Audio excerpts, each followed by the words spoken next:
मंजिरी,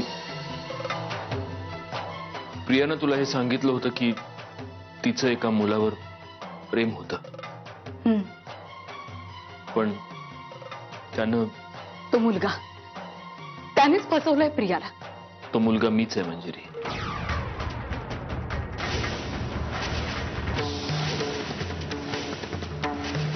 मला तू प्लीज मला समजून घे मंजिरी. काय समजून घ्यायचंय? आजपर्यंत प्रत्येक क्षणाला पावला पावलावर तुम्ही माझ्याशी खोटं बोलत आलात. मंजिरी, तू समजतेस तसं नाहीये. मला तुला कधीच फसवायचं नव्हतं. ही फसवणूक नाहीये तर काय आहे? हे बघ, मी प्रियाला तेव्हा जवळ केलं जेव्हा तू माझी फसवणूक केलीस. स्वतःची चूक लपवण्यासाठी मला दोषी धरू नका. सत्याचा उदो उदो करणारे सत्यजित मुधोळकर या जगातले सगळ्यात मोठे खोटारडे आहात तुम्ही. अहो, काय झालंय बोला ना.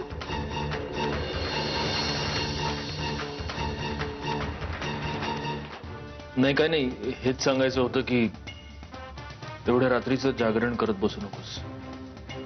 झोप वेळेत, आणि झोपायच्या आधी गोळ्या घ्यायला विसरू नकोस.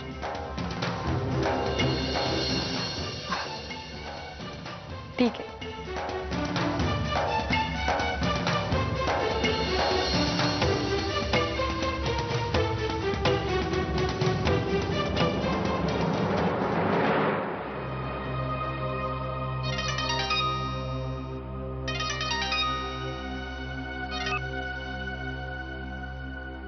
हेलो, पहचान कौन? I am Dada Saheb Holkar, your would be husband. This is my new number, please save it just for you. काय करीत होतात? स्वप्नामध्ये आम्हाला बघत होतात काय? ऐका ना मोतीवाले बाई, आम्ही आता एक इंग्लिश पिक्चर बघितला, रोमिओ अँड ज्युलियट. ते पिक्चर बघून आम्ही एक फॅन्टसी केली. आम्ही रोमिओ भाऊ आणि तुम्ही ज्युलियट वहिनी. त्या पिक्चर मध्ये ते बेन तिला भेटायला बाल्कनीत जाते. मग आम्ही असा विचार केला विवेक बुद्धीने की तो जर आपल्या ज्युलियटला भेटायला जात असेल तर आम्ही काय घोडं मारलं, आपण जाऊ आपल्या ज्युलियटला भेटायला. तेव्हा आम्ही इथं तुमच्या घराबाहेर आलेलो आहे. तुम्ही बाहेर या आम्हाला भेटायला. पण दादा, सॉरी मिस्टर होळकर, आता ह्या वेळेला कसं पॉसिबल आहे? ओ, तुम्ही येता बाहेर का आम्ही आतमध्ये? Better you come. नाही नाही नाही, नको. म्हणजे मी येते ना. Come come, I am waiting. मी येते बाहेर. Okay okay, come come come, I am waiting.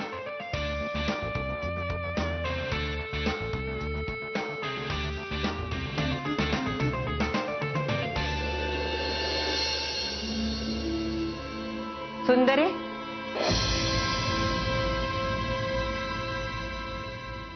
काय ग, एवढं रातच्याला कुठं निघाली तू? अजी, मी ते जरा बाहेर. पण तुम्ही अजून झोपला नाही? माझं काय ग, वयोमानाप्रमाणे झोप लागत नाही लवकर. आता म्हातारी झाली नव, आता झोप लागायची ती कायमचीच. आजी, माझं म्हातारीचं जाऊ दे बघ. तू सांग, तू एवढ्या रातच्याला कुठं निघालीस? पुण्यांदा काही वाईट विचार आला नाही ना तुझ्या मनात? नाही आजी, तसं खरंच काहीच नाही. तुळशी वृंदावनापाशी बसायला जात होते. माझी आई नेहमी म्हणायची, कधी जीव घाबरा व्हायला लागला किंवा एकटं वाटू लागलं तर तुळशीपाशी जाऊन बसा, जरा बरं वाटतं. म्हणून मी पण ना.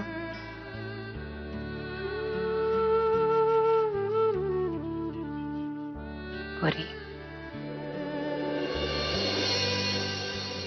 परी, तुला कायम असंच वाटत असेल ना? ही आजी आपल्याला टाकून बोलती, आपल्याला पाण्यात बघते, वाईट वागवते. पण तसं नाही आहे ग. तुझ्यात बी लई चांगले गुण आहेत ती. वाईट गुण काय ग? समजायच्याच अंगी असतात बघ. पण चांगल्या गुणाचं पारड नेहमीच वाईट गुणापेक्षा जड ठेवावं. कसं असतंय ना, माणूस जाताना आपल्याबरोबर चांगले गुण, चांगले संस्कार हे घेऊन जात असते बघ. जगात तेच महत्वाचं आहे ना. काय पोरी, तुझी आई म्हणत होती ना, ते अगदी बरोबर होतं बघ. त्या तुळशी मायच्या पाशी इदाता बी इसावा घ्यायला येतोय बघ. तुला शांती का नाही मिळायची? जा, तिथं जाऊन बस. पण एक लक्षात ठेव, बाहेर थंडी लई पडली आणि रात बी झाली. लवकर ये. चला.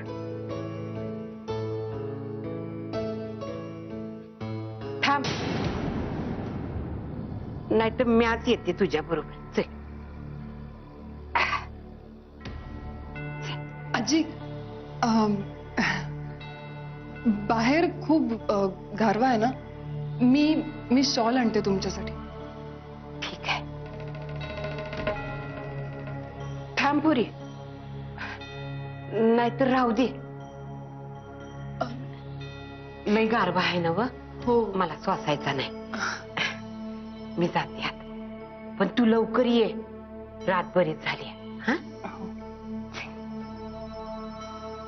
हिरीत दोन मोठ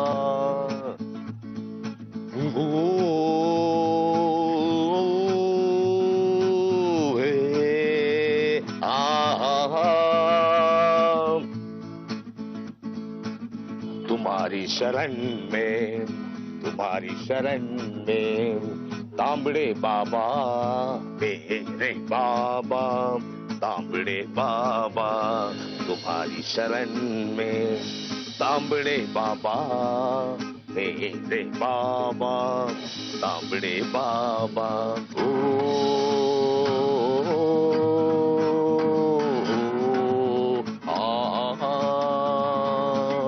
नयन तुम्हारे दर्पण मेरा, चरण तुम्हारे मन अर्पण मेरा. अब तो दर्शन दे दो बाबा, अब तो दर्शन दे दो बाबा, दे दो बाबा तुम्हारी शरण में, तांबड़े बाबा मेरे बाबा, तांबड़े बाबा.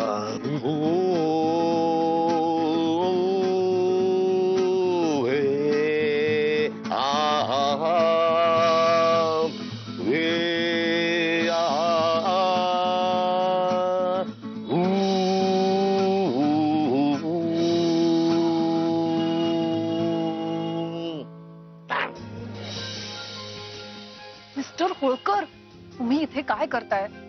आणि तुमचा आवाज ऐकून ते कोणी आलं तर? This is my love. How is it? हे सांगायला तुम्ही इथे आलायत का या वेळेला? हो, आमचं तुमच्यावर प्रेम हे सांगायला काळ वेळ कशाला बघायला पाहिजे? हा, आज सजना का सजनी से इथं हरकत आहे. हो रहा सामना, हो रहा. Stop it! हे बघा, ही अशी नाटकं, हे गाणं बिणं मला अजिबात आवडत नाही. हे बघा, तुम्ही कितीही नाराज झालात ना तरी सुद्धा एक गोष्ट मी परत सांगते, हे असं रात्री अपरात्री मला फोन करून इथे बोलवून घेणं मी खपून घेणार नाही. हो बाई, कोणाशी बोलताय तुम्ही? दादा होळकर नाव आहे माझं. आमच्याशी असं बोलायची कुणाची हिंमत होत नाही. ज्या मुलीने दोनदा जीव द्यायचा प्रयत्न केला असेल तिच्या बरोबर हिमतीच्या गोष्टी करू नका.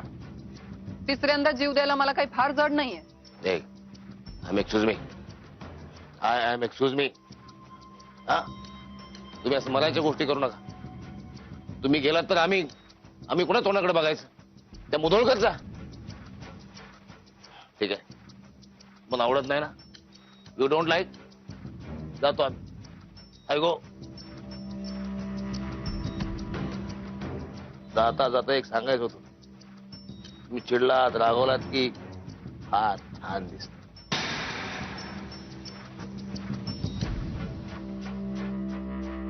Good night.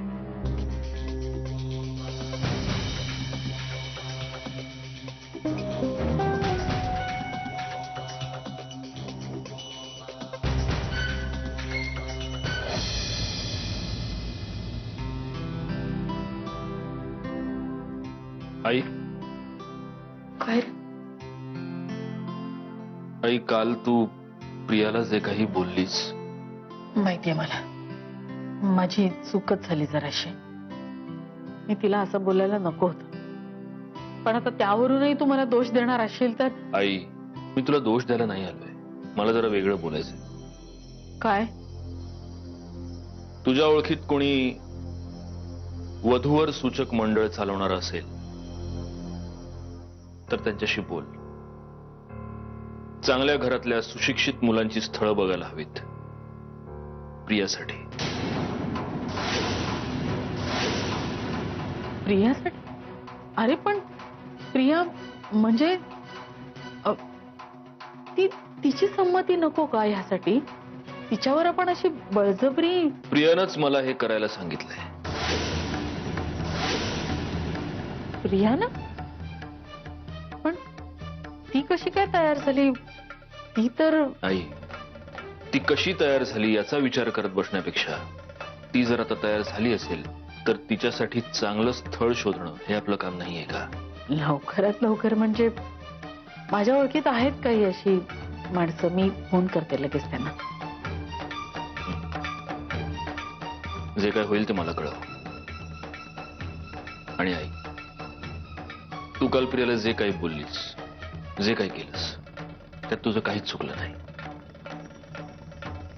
ज्या माणसांवर आपण प्रेम करतो त्यांच्यावर रागवण्याचा, चिडण्याचा, वेळप्रसंगी हात उगारण्याचा सुद्धा आपल्याला हक्क असतो.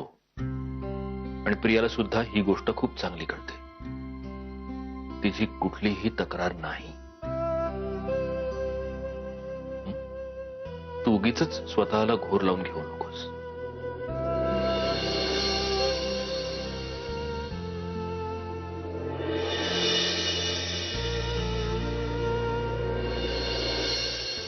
मधुरा येतो का? एक मिनिट सर. हा, कुठे? मी दीकडे जाणार आहे, तू मला ड्रॉप करणार आहेस आणि मग ऑफिसला जाणार आहेस. चल. एक मिनिट, हे कधी ठरलं? मुळात मी तुला असं काही कमिट केल्याचं मला तरी आठवत नाही. हा, मग आत्ता जाऊ ना. चल. जमणार नाही, मला ऑलरेडी उशीर झालाय. ऑफिसमध्ये एक महत्वाची मीटिंग आहे म्हणून मला जायलाच हवं. ए, दरवेळी मी काय बोलले की तुला कशी रे तुझी मीटिंग आठवते? म्हणजे तुला काय वाटतं मी खोटं बोलतोय? हा फोन घे आणि ऑफिसला विचार माझी महत्वाची मीटिंग आहे काय. काही गरज नाही. समजून घे ना मी काय सांगतोय ते. मी जर तुला सांगतोय की मला उशीर होतोय तर मला उशीर होतोय. दरवेळी मीच तुला समजून घ्यायचंय का विहंग? मग ही काय स्पर्धा आहे का? मी काय करतो, तू काय करतेस असा हिशोब मांडून तू चूक करतेस असं नाही वाटत तुला? म्हणजे माझी प्रत्येक गोष्ट चुकीचीच आहे हे म्हणायचंय का तुला? हे बघ, वाद घालू नकोस. म्हणजे दरवेळी मी वाद घालते का? मग मी तुला शांतपणे सांगतोय, माझ्याकडे अजिबात वेळ नाहीये. आणि तसंही तिकडे येऊन त्या प्रियाचं थोबाड बघण्यात मला काही एक इंटरेस्ट नाही. ए, मी तुला फक्त मला ड्रॉप कर एवढंच सांगितलंय. दीच्या घरी ये, प्रियाचा चेहरा बघ असं काही सांगितलेलं नाहीये. तू ना उगाच काही ना काही कारण शोधतेस विहंग. हल्ली ना तुला माझ्यासोबत यायलाच लाज वाटते. हे का उगाच कुठून कुठे जातेस तू? मुळात तुला माझ्यावर अधिकार गाजवण्यासाठी, तुझी प्रत्येक इच्छा पूर्ण करण्यासाठी जर मी तुझ्यासोबत यायला हवं असेल ना, तर मला जमणार नाही. एक मिनिट, मलाही काही तुझ्यासोबत येण्यात इंटरेस्ट नाहीये, समजलं ना? सगळे रस्ते मला माहिती आहेत, न कळण्यातच मी मूर्ख नक्कीच नाही. मलाही एकटीला जाता येतं, माझी सगळी कामं मला जमतात, हे तुलाही चांगलं माहिती. तुझ्यासोबत येण्यात मला काही इंटरेस्ट नाही, कळलं ना?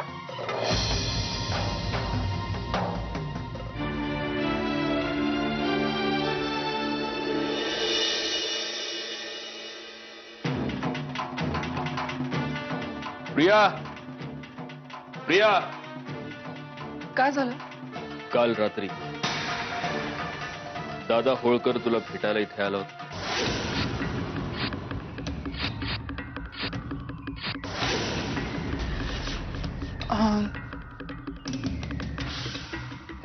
दादा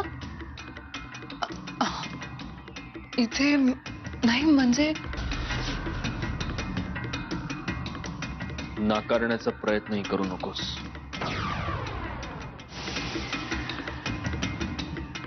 गौरांग,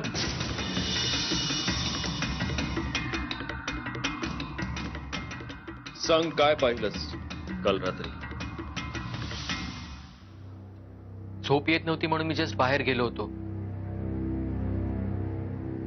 तर समोर दादा होळकर आणि प्रिया होते.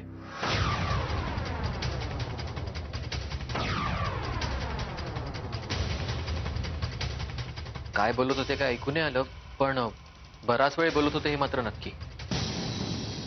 काहीही न लपवता मला खरं खरं उत्तर मिळेल अशी अपेक्षा आहे.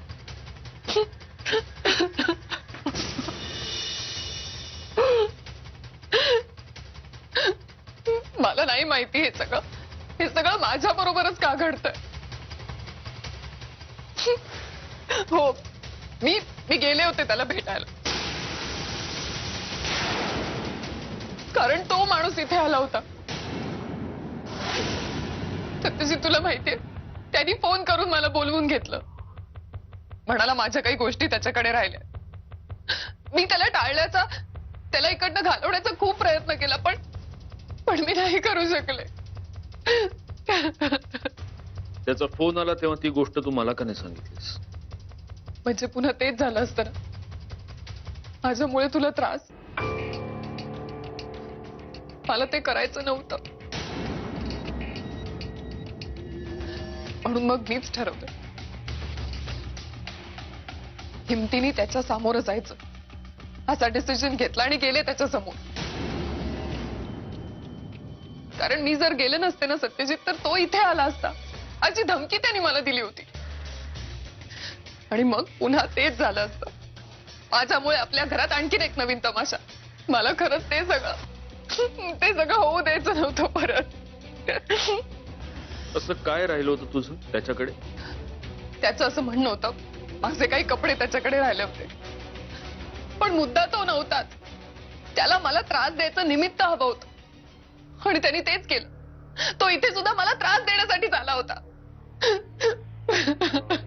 त्रास देण्यासाठी कधी कोणी माणूस गिटार घेऊन तर येत नाही ना.